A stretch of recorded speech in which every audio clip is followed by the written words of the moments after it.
It's just creeping past at 10 to 3. Shares in the British bank Standard Chartered have fallen sharply in the London markets today, following allegations by American regulators that it laundered money for Iranian customers. The bank, which denies the claims, is accused of hiding tens of billions of pounds in illegal transactions with Iran. It faces a large fine and could even lose its licence to trade in New York if the allegations are proven. Well, Chris Roebuck is an international banking expert at the Cass Business School. He joins me from our central London studio. Good afternoon to you.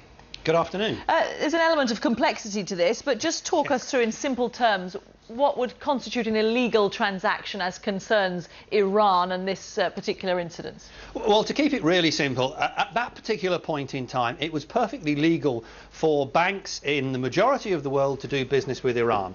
However, there were sanctions that the Americans had put on Iran, and therefore a bank like Standard Chartered could do business outside America with Iran, but any payments that went into America would be subject to US regulations and therefore illegal if they were directly with Iran.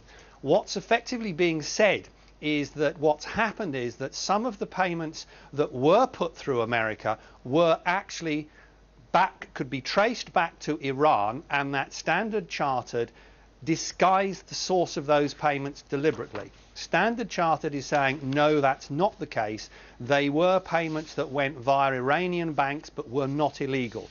And whether or not they were illegal will come out when there is an examination of the details of where those payments came from. And when it comes to potential banking scandals, people start to think of other recent accusations. We've spoken quite a bit about HSBC and the allegations that they face. Are there similarities here?